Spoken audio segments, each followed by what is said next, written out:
नेपाल एउटा स्वतन्त्र, अविभाज्य, सार्वभौम सत्ता सम्पन्न, समावेशी, सङ्घीय, लोकतान्त्रिक, गणतन्त्रात्मक, भूपरिवेष्टित मुलुक हो।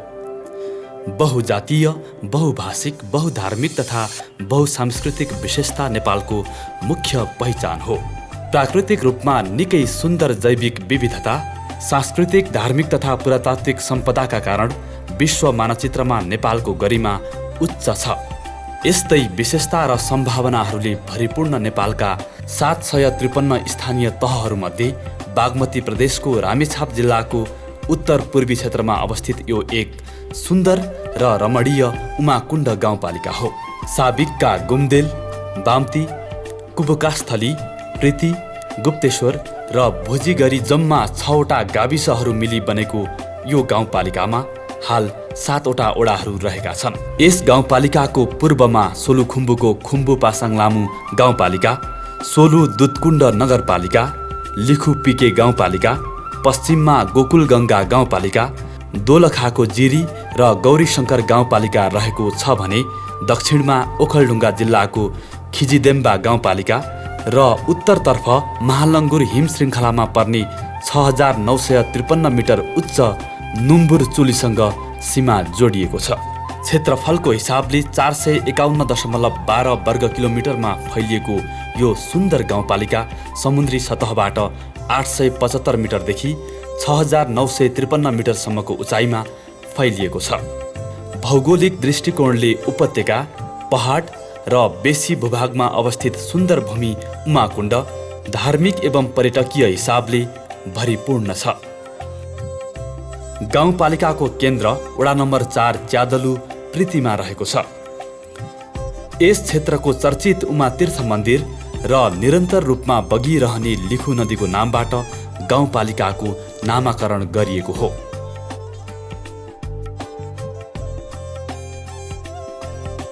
सोलुखुम्बुको सगरमाथा जोड्ने पैदल पदमार्ग पनि यही गाउँपालिकाबाट रहेको छ। साँघुरा फाँटहरूदेखि पर्वत श्रृङ्खलाको भिरालो पहाडको उच्च उपोष्णदेखि समशीतोष्ण हावापानी यस गाउँपालिकामा रहेको छ। पहाडै पहाडले भरिएको गाउँपालिका भएको हुँदा हिउँदयाममा लेकहरूमा हिउँ पर्ने र चिसो हावापानीले गर्दा यहाँको मौसम चिसो रहन्छ भने ग्रीष्म ऋतुमा गर्मीसँगै जङ्गलमा फुलेको लाली गुराँसहरूले निकै रमणीय देखिन्छ।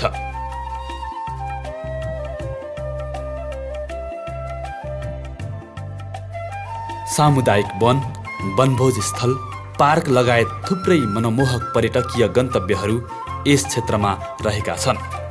2076 सालको गाउँपालिकाको प्रोफाइल अनुसार 5211 घरधुरी रहेको यस गाउँपालिकाको जम्मा जनसङ्ख्या 25892 रहेको छ। विभिन्न धर्म, कला, संस्कृति, भाषा, वेशभूषा र चालचलन अँगाल्ने यस गाउँपालिकाका बासिन्दाहरूले दशैँ, तिहार, लोसार, वैशाख पूर्णिमा र देवाली जस्ता चाडपर्वहरू हर्षोल्लासका साथ मनाउने गर्छन्। त्यसै गरी स्याब्रु, स्यादर पिदर र अन्य विभिन्न प्रकारका जातीय एवं लोकनृत्यहरू यहाँका विशेष आकर्षण हुन्। यी र यस्ता पक्षहरूले गर्दा उमाकुण्ड गाउँपालिका विकास र पूर्वाधार क्षेत्रमा अगाडि बढिरहेको छ। गाउँपालिकाका अधिकांश स्थानीयहरू कृषि तथा अन्य केही व्यावसायिक पेसामा निर्भर छन्। यसलाई चाहिँ अर्गेली भन्छ। यो चाहिँ हाम्रो यो आफ्नै बारीमा लाएको हो। यहाँ चाहिँ हाम्रो अब अहिले 17-18 जनाले काम गरिरहेको छ। बिहान चाहिँ 8 बजेबाट बेलुका 5 बजेसम्म। यसलाई चाहिँ पहिला यो प्लास्टिक मार्फत पकाउँछौँ, अनि फेरि यसलाई बार्किङ गर्छौँ, अनि बार्किङ गरेर अनि यसलाई फिनिसिङ गर्दा चाहिँ अब थुप्रो मान्छे लाग्छ होइन। बार्किङ गर्दा चाहिँ धेरै लाग्दैन, 2-4 जना भए पुग्छ। पकाउन नि 4-5 जनाले पकाउन सक्छन् र यसलाई फिनिसिङ गर्दा चाहिँ अब थुप्रै जनाले गर्नुपर्छ र यो धेरै अलि खर्चिलो पनि छ। यो त्यति नाफा चाहिँ हुँदैन। यसो रोजगारीमूलक अब यहाँका गाउँलेहरूलाई यसो रोजगार चाहिँ हुन्छ। स्वास्थ्य चौकी तथा सामुदायिक अस्पतालहरूले विगतका दिनहरूदेखि नै प्रभावकारी सेवा प्रवाह गर्दै आएका छन्। जनस्वास्थ्यलाई ख्याल गर्दै ओडा कार्यालय, उमाकुण्ड गाउँपालिका, प्रदेश सरकार तथा सङ्घीय सरकार कटिबद्ध छन्। घर दैलोमा नै उपचार सेवा पुर्याउने उद्देश्यले एम्बुलेन्स मार्फत सेवा प्रदान गर्ने व्यवस्था समेत गाउँपालिकाले मिलाएको छ। विगत 5 वर्ष यता शैक्षिक विकासमा समेत यस गाउँपालिकाले निकै फड्को मारेको छ। घरधुरी सर्वेक्षण अनुसार गाउँपालिकामा 89.45% मानिसहरू साक्षर रहेका छन्। 7 वटा माध्यमिक विद्यालय, 40 वटा आधारभूत विद्यालय र बाल विकास केन्द्र, एउटा प्राविधिक शिक्षालय र 2 वटा निजी विद्यालयहरू सहित जम्मा 50 वटा विद्यालयहरू रहेका छन्। उमाकुण्डको पुरानो र सुविधा सम्पन्न विद्यालयको रूपमा रहेको सिद्धेश्वर माध्यमिक विद्यालय निकै प्रसिद्ध रहेको छ। प्राविधिक शिक्षा अध्ययन हुने गरी CTVT अन्तर्गत 18 महिने कार्यक्रम समेत यस गाउँपालिकामा सञ्चालन हुँदै आएको छ। व्यवस्थित पुस्तकालय र आधुनिक कम्प्युटर ल्याब रहेका माध्यमिक विद्यालयहरू गाउँपालिकाको समग्र शैक्षिक गुणस्तरका लागि अग्रणी भूमिकामा छन्। गाउँपालिका तथा ओडा कार्यालयहरूले युवाहरूको खेलप्रतिको चाहनालाई मध्यनजर गर्दै विभिन्न समयमा खेलकुद प्रतियोगिताहरू आयोजना गरी खेलमा सहभागी गराउँदै आएको छ। सहज वातावरणमा खेलहरू सञ्चालन गर्न विभिन्न ओडाहरूमा मैदान निर्माण कार्य तदारुकताका साथ अघि बढाइएको छ। विगतका समयमा गाउँपालिका तथा ओडा स्तरमा विभिन्न खेलकुदहरू आयोजना हुँदै आइरहेकोले खेलकुद क्षेत्रमा समेत यो गाउँपालिका जिल्लाकै अग्रस्थानमा रहेको छ।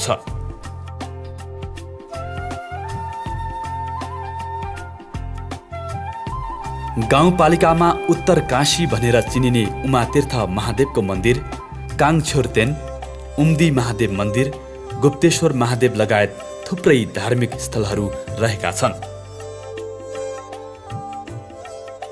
युवा तथा महिलाहरूको जीवनस्तर उकास्न, कृषि क्षेत्रमा आत्मनिर्भर बनाउन र व्यावसायिक कृषि पेशामा संलग्न गराउनको निम्ति गाउँपालिकाले समय समयमा व्यावसायिक कृषि सम्बन्धी तालिम तथा उपकरणहरू अनुदानको रूपमा वितरण गर्दै आएको छ। यसको फलस्वरूप युवाहरूले माछा पालन, बाख्रा पालन, बङ्गुर पालन, कुखुरा पालन र व्यावसायिक खेती गरेर मनज्ञ आम्दानी गर्दै आएका छन्।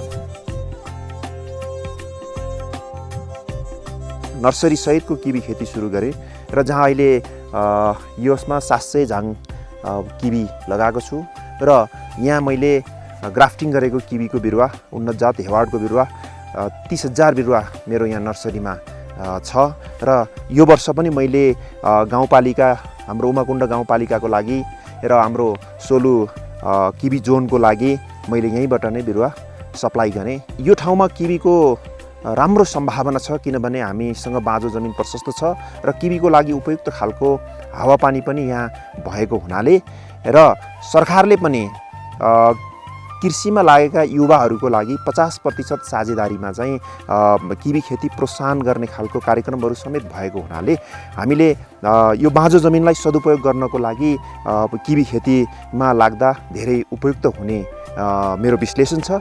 पर्यटन प्रवर्धनका लागि यस गाउँपालिका अन्तर्गत नुम्बुर चिज सर्किट नामको पदमार्ग विकास गरिएको छ। हिमाली क्षेत्रमा पोर्टर सेन्टरहरू निर्माण गरिएको छ भने गाउँघर तथा बजार क्षेत्रमा होमस्टे र होटलहरू सञ्चालनमा रहेका छन्। साहसिक पदयात्राका लागि प्राकृतिक मनमोहक दृश्यले यात्रा अवधिभर स्वर्गीय आनन्द मिल्नेछ। सुदूर उत्तरमा रहेको काबो गुम्बा यस गाउँपालिकाकै प्रसिद्ध पर्यटकीय क्षेत्र हो। यस क्षेत्रबाट 6,953 मिटर अग्लो नुम्बुर हिमाल र तल्लो भेगमा रहेका सुन्दर कोणधारी वनको समेत दृश्यावलोकन गर्न सकिन्छ। यसै गरी यस क्षेत्रबाट नुम्बुर हिमालको काखमा रहेको लिखु नदीको स्रोतको रूपमा रहेको दुध पोखरीको दृश्य झनै मनमोहक र आकर्षक देखिन्छ। उमाकुण्ड गाउँपालिका र गोकुल गङ्गा गाउँपालिकाको सीमावर्ती क्षेत्रमा रहेको उच्च पहाड तामे डाँडा एक प्रसिद्ध पर्यटकीय स्थलको रूपमा रहेको छ, जहाँबाट उत्तरतिरका गौरीशङ्कर हिमाल लगायत कैयौँको सङ्ख्यामा उच्च हिम शिखरहरूको दृश्यावलोकन गर्न सकिन्छ। प्राकृतिक र धार्मिक रूपले ठूलो महत्त्व बोकेको तामे डाँडामा दैनिक जसो आन्तरिक र बाह्य पर्यटकहरू पुगिरहन्छन्। प्रत्येक वैशाख 1 गतेका दिन नयाँ वर्षको उत्सव मनाउन हजारौंको सङ्ख्यामा पर्यटकहरूको घुइँचो लाग्ने गर्दछ। तामे डाँडा हुँदै उमाकुण्ड गाउँपालिकामा पर्ने शेर्पा हिलटप, देउराली, थोदुङ हुँदै सेर्दिङसम्मको उच्च पहाडी क्षेत्रको साहसिक पदयात्रा गर्न सकिन्छ। हिउँदयाममा प्रशस्त हिउँ पर्ने र वसन्त ऋतुको समयमा प्रशस्त चिमल र लालीगुराँस फुल्ने हुँदा समग्र गाउँपालिका नै अत्यन्त रमणीय र आकर्षक देखिन्छ। यसै गरी प्रसिद्ध पर्यटकीय स्थल शेर्पा हिलटपबाट पनि गौरीशङ्कर हिमाल र अन्य उच्च हिमालहरू प्रष्ट निहाल्न सकिन्छ भने दक्षिण पूर्वमा रहेको उपत्यका जस्तै देखिने गाउँपालिकाको वडा नम्बर 2 बाम्ती भण्डारको मनमोहक दृश्य देख्न सकिन्छ। दर्जनौं सङ्ख्यामा पर्यटकीय स्थलहरू रहेको यस गाउँपालिकामा टावर डाँडा, फाक्सिङ, हिलटप, सेर्दिङ लगायतका वनभोज स्थलहरू रहेकाले सामूहिक र पारिवारिक भेलामा रमाउन समेत निकै सहज हुने गर्दछ। हिमाली जिल्लामा पर्ने रामेछापको पनि उच्च क्षेत्रमा पर्ने यस गाउँपालिकामा विकासका कार्यहरू अघि बढाउन निकै सकस पर्ने गर्थ्यो। तर सङ्घीय संरचनाको विकास भएपछि स्थानीय सरकारले यहाँको विकास निकै तीव्र गतिमा गरेको गाउँपालिका बासिन्दाले महसुस गरेका छन्। गाउँपालिकाका सबै ओडाहरूमा कच्ची सडकको पहुँच पुगिसकेको छ र सबै ओडाहरूमा आवत जावत गर्न मध्यमार्गी सडकको विस्तारले जनजीवन निकै सहज भएको छ। एक घर एक धाराको अवधारणा अनुसार उमाकुण्डमा विभिन्न खानेपानी आयोजनाहरू सञ्चालनमा आएका छन्, जसले गाउँपालिकाका सबै घरधुरीमा सहज खानेपानीको आपूर्ति भएको छ। नमस्कार, उमाकुण्ड गाउँपालिका अध्यक्ष, मेरो नाम चाहिँ शेरबहादुर सुनार। विशेष खास हाम्रो उमाकुण्ड गाउँपालिका यो रामेछाप जिल्लाको अत्यन्तै भौगोलिक हिसाबले विकट र प्राकृतिक हिसाबले अत्यन्तै यो गाउँपालिका चाहिँ सम्भावना रहेको गाउँपालिका। त्यसकै आधारले हामीले यो गाउँपालिकालाई आर्थिक रूपले सम्पन्न गर्नको निम्ति गाउँपालिकाको हामी निर्वाचित भइसकेको जनप्रतिनिधिहरूले विशेष जल, जमिन, जडीबुटी, पर्यटन यीलाई चाहिँ उपयोग गर्दै गाउँपालिकालाई आर्थिक रूपले सम्पन्न गर्नको निम्ति गाउँपालिका अगाडि बढेको कुराहरू पनि म निवेदन गर्न चाहन्छु। विशेषतः हामीले अघि नै मैले सुरुमा भने गाउँपालिका यो रामेछाप जिल्लाको अत्यन्तै भौगोलिक हिसाबले विकट ठुलो भएको कारणले गर्दाखेरि विशेष पहिलो वर्ष हामीलाई यो पूर्वाधारतिर बढी हामीले चाहिँ विकास निर्माणका कुरालाई अब सडक, विद्युत लगायत अन्य कुराहरूमा हामीले विशेष चाहिँ जोड दिएको थियौँ। तथापि 72 सालको भूकम्पले गर्दा पनि हामीलाई पहिलो वर्ष यो खुला आकाशमुनि रहेको चाहिँ जो नागरिकहरू हुनुहुन्छ उहाँहरूलाई चाहिँ घरमा बस्ने एउटा वातावरण बनाउने कारणले गर्दाखेरि पनि पहिलो वर्ष हामीलाई धेरै सङ्घर्षहरू, धेरै चुनौतीहरू थियो। त्यो चुनौतीलाई सामना गर्दै हामी सबैलाई थाहा छ कि संविधान प्राप्त गरिसकेपछि उमाकुण्ड गाउँपालिका मात्रै होइन 753वटा गाउँपालिकालाई नै स्थानीय सरकारलाई नै चुनौतीको चाहिँ सामना गर्नुपर्ने अवस्थाहरू थियो। किनभने यो चाहिँ सङ्घीय पछाडिको चाहिँ सरकार चाहिँ भएको कारणले गर्दाखेरि संहिता सहितको संविधान पछाडिको सरकार भएको हुनाले हरेक खालको चाहिँ समस्या केही पनि थिएन। यो गाउँपालिकामा संरचना, कर्मचारी लगायत धेरै कुराहरूको चाहिँ व्यवस्था गरेर अगाडि पर्नुपर्छ भन्ने हिसाबले नै अब गाउँपालिका 1 वर्षको दौडानमा हामी त्यहीमा चाहिँ हामीले समय खर्च गरेको अवस्था थियो भने दोस्रो वर्ष हामीले पूर्वाधारतिर अलिकता यातायात, सडक, शिक्षा, स्वास्थ्य अन्य क्षेत्रतिर अब काम गर्नुपर्छ भन्ने ढङ्गबाट हामी लाग्दै गर्दाखेरि तेस्रो वर्ष हामीले कोभिडको कारण तेस्रो र चौथो वर्ष 2 वर्ष त हामीले कोभिडले नै थलथलो बनेको अवस्थाहरू हामी सबैलाई थाहा छ। तर यस्ता हुँदा पनि गाउँपालिका अत्यन्तै संवेदनशील रहेर यो गाउँपालिकाको समग्र विकास निर्माण, शिक्षा, स्वास्थ्य लगायत अन्य पर्यटन पूर्वाधारका कुराहरूलाई अगाडि बढाएको कुराहरू पनि मैले तपाईहरुलाई म निवेदन गर्न चाहन्छु। विशेषतः मैले सडकको विषयमा भन्नुपर्दाखेरि गाउँपालिका एकदम भूगोलको हिसाबले धेरै विकट भएको कारणले ठुलो भएको कारणले गर्दाखेरि गाउँपालिकालाई केन्द्र बनाएर लगभग हामीले चाहिँ 72 किलोमिटर बाटो निर्माण गऱ्यौँ, जस अन्तर्गत अहिले हामी 5 वर्षको अन्तिममा आइसकेपछि हामीले 72 किलोमिटरको सेन्टरमा बनाएर गुम्देलदेखि लाछेरदेखि गाउँपालिका लगभग 2 घन्टा र यहाँ भुजी 7 नम्बर वडादेखि लगभग 1-1.5 घन्टाको बिचको सेन्टर बनाएर हामीले यो बाटोको व्यवस्था गऱ्यौँ। अहिले लगभग हिउँद बर्खा नै चल्ने एउटा चाहिँ बाटोको व्यवस्था गरेको छौँ भने केन्द्र जिल्ला हुँदै गाउँपालिकासम्म आउने बाटोलाई चाहिँ अहिले हामीले पिचको सुरुवात गरेको छौँ। लगभग हामीसँग 7-8 किलोमिटर लगभग हाम्रो यो वैशाखभित्र हाम्रो सम्पन्न हुँदैछ भने प्रत्येक वडामा चाहिँ सडकको सञ्जालले जोडेर सँगसँगै प्रत्येक टोलमा पनि बाटो पुर्याउने कामहरू गऱ्यौँ हामीले यो 5 वर्षको दौरानमा। यो बाटोको सन्दर्भमा विद्युतको सन्दर्भमा हामी सबैलाई थाहा छ कि विद्युत बाम्तीमा केही ठाउँमा चाहिँ विद्युत भएको अवस्था थियो भने यो 6वटा वडामा विद्युत भएको अवस्था थिएन। अहिले 7 वडामा चाहिँ विद्युत विस्तार गरेर केही ठाउँमा अब विद्युत उज्यालो बन्न बाँकी छ भने अधिकांश वडामा विद्युत चाहिँ केन्द्रीय विद्युत चाहिँ प्रसारण भई त्यसको सुविधा प्राप्त गरेको अवस्था छ। अब शिक्षाको सन्दर्भमा पनि हामी हिजो भौतिक संरचना नभएको ठाउँमा यहाँ 46वटा विद्यालयहरू छन्, त्यो 46 विद्यालयलाई हामीले चाहिँ भौतिक संरचनाको हिसाबले पूर्वाधारको हिसाबले सबै कुराहरू सम्पन्न गरेको अवस्था छ र शैक्षिक गुणस्तरको हिसाबले पनि हामीले यी सबै विद्यालयलाई अब आवश्यक दरबन्दी सङ्घ, प्रदेश र स्थानीय सरकारको समन्वयमा सबै विद्यालयलाई हामीले चाहिँ एउटा त्यहाँ चाहिँ दरबन्दीको व्यवस्था गरिदिएको छौँ।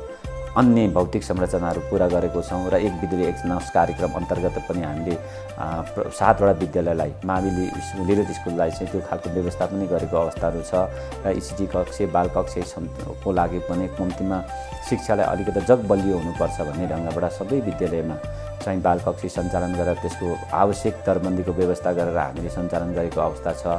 स्वास्थ्यको सन्दर्भमा हामीले यो गाउँपालिकामा हिजो 1-2 कर्मचारी हुन्थ्यो भने अहिले जम्मा 6वटा चाहिँ अहिले स्वास्थ्य केन्द्र छ, स्वास्थ्य संस्थाहरू छन्, जस अन्तर्गत 2टा सामुदायिक स्वास्थ्य एकै केन्द्र बाम्तीको चाहिँ गुम्देलको चाहिँ क्यामा भन्ने ठाउँमा र 2टा गाविस छुट्दाखेरि अहिले त्यहाँ पनि केही केन्द्र बनाएर हामीले सबै अहिले 9वटा स्वास्थ्य केन्द्र मार्फत हामीले चाहिँ औषधि र त्यहाँको चाहिँ 6 जना दरबन्दी क्रिएट गरेर अहिले जनताको नागरिकको लागि चाहिँ स्वास्थ्य सुविधा मतलब पुरा होस् भन्ने हिसाबले त्यो खालको व्यवस्था पनि गरेको छौँ भने हामीले एक पालिका एक हस्पिटलको चाहिँ अवधारणा छ राज्यले लिए अनुरूप हामीले बाम्तीमा 1000को हस्पिटल निर्माणको क्रममा हामी छौँ भने गाउँपालिका रहेको स्थानमा 500को हस्पिटल हामीले निर्माणको क्रममा छौँ, जस अन्तर्गत बाम्ती हस्पिटलमा चाहिँ हामीले त्यहाँ आवश्यक दरबन्दी MBBS डाक्टरको चाहिँ व्यवस्था गरेर अहिले त्यहाँ एक्सरे मेसिन काठमाडौँ, मन्थली र जिरी जानुपर्ने चाहिँ जो खालको एउटा समस्याहरू छ कम्तीमा सबै कुराहरू बाम्तीबाट गर्ने व्यवस्था पनि हामीले गरेको छौँ स्वास्थ्यको सन्दर्भमा र आवश्यक सबै कुराहरूको चाहिँ कर्मचारीको दरबन्दी पनि व्यवस्था गरेको छौँ। र विशेष यो पर्यटन मैले अघि नै भने सुरुमा जल जमिन जङ्गल र पर्यटनको माध्यमबाट गाउँपालिकालाई समृद्धि बनाउने जो हाम्रो परिकल्पना त्यही अनुरूप हामीले पर्यटनको सन्दर्भमा यो गाउँपालिका अत्यन्तै उच्च चाहिँ भूभागमा रहेको 3टै तहमा रहेको गाउँपालिका चाहिँ भूगोलमा रहेको हुनाले त्यहीलाई चाहिँ महसुस गर्दै उच्च भेगमा हाम्रो सम्भावना के छ, बीचमा के छ, चाहिँ बेसीमा के छ, यी 3टै कुराहरूलाई हामीले चाहिँ मध्यनजर गरेर विशेषतः धार्मिक हिसाबले पनि उमा तीर्थ र भौगोलिक हिसाबले पनि र त्यहाँको चाहिँ पर्यटनको हिसाबले या त्यहाँको चाहिँ दृश्य अवलम्बनको हिसाबले पनि हामीले विशेषतः बाम्तीको चाहिँ शेरडिङ लगायत चाहिँ देउराली र धार्मिक हिसाबले हामीले चाहिँ विभिन्न खालको चाहिँ यहाँ गुम्बा मठ मन्दिर हरेक भएको हुनाले र चाहिँ ताबेलाई पनि हामीले विशेषतः यो अहिले पर्यटन मन्त्रालय मार्फत पनि हामीले गाउँपालिका र पर्यटन मन्त्रालय अन्तर्गत पनि हामीले त्यहाँको चाहिँ विशेषतः यहाँ लोकल मेटेरियल्सबाटै त्यहाँको चाहिँ पर्यटन प्रबन्धन गर्नको निम्ति हामीले अहिले लगभग ठेक्का लाएर पनि 4 करोड ठेक्का लाएर पनि केही संरचनाहरू निर्माण भएको अवस्था छ भने केही संरचना हुन बाँकी छ। त्यसले गर्दाखेरि त्यहाँ धेरै हरेक कुराहरू त्यहाँ चाहिँ 6-7वटा जिल्ला त्यहाँबाट अवलोकन गर्न सकिने भएको हुनाले त्यसलाई चाहिँ अब गोकुलगङ्गा र उमाकुण्ड बिचमा बसेर चाहिँ हामीले त्यहाँ केही न केही गर्नुपर्छ भन्ने हिसाबले पनि हामी सुरु गरेको छौँ। भोजीको चाहिँ यो हुपिनचोली धार्मिक हिसाबले धेरै महत्त्व राखेको ठाउँ, यी तमाम कुरालाई चाहिँ जोडेर पर्यटनलाई पनि चाहिँ एउटा आर्थिक रूपसँग जोडेर कम्तीमा त्यहाँ चाहिँ यति आन्तरिक र बाह्य पर्यटकहरू त्यहाँ चाहिँ हामीले भित्राउन सक्यौँ भने कम्तीमा यहाँको नागरिकको चाहिँ आर्थिक चाहिँ वृद्धि हुनेछ भन्ने कुराहरू हामीले चाहिँ विशेषतः जोड दियौँ। यस्तै गरी अब कृषिका कुराहरू छन्, पशुका कुराहरू छन्, किन वन जङ्गलहरू जमिनहरू बढी भएको हुनाले कृषिलाई पनि बढी हामीले फोकस गरेर जडीबुटीलाई फोकस गरेर कम्तीमा पनि त्यो खालको कार्यक्रमहरू लानुपर्छ भन्ने हिसाबले कार्यक्रम हामीले अगाडि बढाएको छौँ। त्यसको निम्ति पनि त्यसले पनि यहाँको चाहिँ जीवनस्तर वृद्धि हुन्छ भन्ने हिसाबले कृषि र पशुको पनि हामीले त्यो खालको चाहिँ कार्यक्रम बनाएर हामी चाहिँ जसरी हुन्छ गाउँपालिका समृद्धि हुने हिसाबले हामी अगाडि बढेको कुराहरू म तपाईँ मार्फत म निवेदन गर्न चाहन्छु। र अन्तिममा विशेषतः मैले मेरो आग्रह के छ भने आग्रह भन्दा पनि म सबै राजनीतिक पार्टी, बुद्धिजीवी, शिक्षक, बौद्धिक सर्कल, नागरिक सबैलाई मेरो आग्रह के छ भने अब हामी यसरी यो भौतिक पूर्वाधार, शिक्षा, स्वास्थ्य भनिराख्दाखेरि हामी यसरी हामी अगाडि बढ्न सक्दैनौँ। एउटा चाहिँ विकासको मेरुदण्ड त हो यो यस्ता पूर्वाधारका कुराहरू, तथापि यसैले मात्रै सबै कुराहरू सम्भव छैन। ताकि अब हाम्रो सडकका कुराहरू, शिक्षाका कुराहरू, स्वास्थ्यका कुराहरू, वडा स्तरीय मापदण्ड मतलब मेरुदण्डहरू हामी निर्माण गरिसकेको अवस्था छ।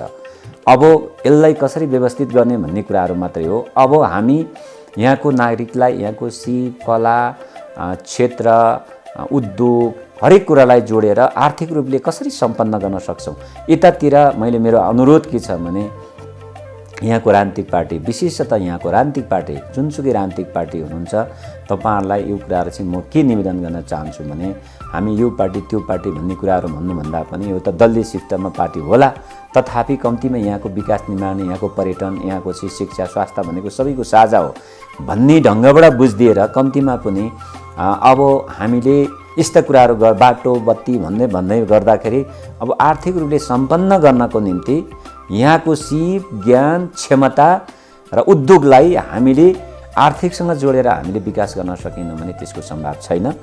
तथापि नेपालकै उमाकुण्ड गाउँपालिका भनेको रामेछाप मात्रै म भन्दिनँ, नेपालकै उमाकुण्ड गाउँपालिका चाहिँ समृद्धिमा जानको निम्ति यी मैले 3-4 कुराहरू मैले एउटा अहिले चाहिँ महसुस र मैले अनुभव गरेको छु। मैले अघि नै भने जल, जमिन, जडीबुटीलाई उपयोग गर्दै आर्थिक रूपले हामीले चाहिँ सम्पन्न गर्नको निम्ति यहाँको शिक्षाको क्षेत्रमा, स्वास्थ्यको क्षेत्रमा, चाहिँ पशुको क्षेत्रमा जे छ सिप, त्यो सिपलाई चाहिँ हामीले अनुदानको रूपमा या उनीहरूलाई चाहिँ के छ त्यो कुराहरूको व्यवस्था गरिदियौँ भने हामीले 5-10 वर्षमै जो अपेक्षा गरेको छु त्यो अपेक्षा पुरा हुन्छ भन्ने कुराहरू चाहिँ मैले समग्र तपाईँहरू होइन नागरिक जो जसले सुन्नुहुन्छ, हेर्नुहुन्छ, बुझ्नुहुन्छ, मैले यता धेरै मिठो खालको कुराहरू गरेर त्यो समृद्धि हुने कुराहरू होइन। मैले भन्न खोजेको समन्वय, सहकार्य, सहअस्तित्व भएर सबै बस्ने त गाउँपालिकामै हो नि, सबै राजनीति गर्ने पनि यहीँ हो नि। त्यसले गर्दाखेरि यस्ता खालको चाहिँ वातावरण हामीले निर्माण गऱ्यौँ भने कम्तीमा पनि हाम्रो गाउँपालिका समयमै हामीले अपेक्षा गरेको कुराहरू पुरा हुन सक्छ, होइन भने केही समय पछि बन्छ। यसको निम्ति मेरो हार्दिक आग्रह जुनसुकै राजनीतिक पार्टी होस्, बुद्धिजीवी होस्, सबैले भोलि अहिले पो म छु, भोलि अरू पनि आउन सक्छ, अरू आउन सक्छ, मैले भन्ने पनि गरेको छु। भोलि मैले जति अनुभव गरेको छु यो गाउँपालिकामा भोजीदेखि घुम्देलसम्म यहाँको जमिन, जल, जडीबुटी सबैसँग मैले खेलेको छु, बुझेको छु। कम्तीमा यो कुरा त मैले जो आए पनि मैले सल्लाह दिन्छु, सहयोग गर्छु। त्यसको निम्ति पनि मैले होइन एउटा सकारात्मक सोच राखेर अगाडि बढाउँ भन्ने कुराहरू पनि म सबैमा हार्दिक अनुरोध गर्दछु। समग्रमा मुलुक सङ्घीय संरचनामा प्रवेश गरेसँगै विगत 5 वर्ष यताको परिवर्तनलाई हेर्ने हो भने जनप्रतिनिधिहरू, कर्मचारीहरू, स्थानीय बुद्धिजीवीहरू र समग्र गाउँपालिकाका जनताहरूको सामूहिक प्रयासबाट गाउँपालिकाको विकास र समृद्धि क्रमिक रूपमा हुँदै गइरहेको छ। विश्वमा विज्ञान तथा प्रविधिले ल्याएको परिवर्तनलाई आत्मसात गर्दै आधुनिक विश्व परिवेशमा आफूलाई पनि समाहित गर्न यस गाउँपालिकाले सक्दो प्रयास गरिरहेको छ। यस गाउँपालिकाको भौगोलिक बनावट, प्राकृतिक सुन्दरता, जैविक विविधता, सामाजिक अवस्था, धार्मिक तथा सांस्कृतिक अवस्थालाई नियालेर हेर्ने हो र उपलब्ध स्रोत साधनको सदुपयोग गर्न सबै पक्षसँग हातेमालो गरेर अगाडि बढ्ने हो भने समृद्ध उमाकुण्ड गाउँपालिका नारालाई साकार पार्न सकिने कुरामा दुई मत छैन।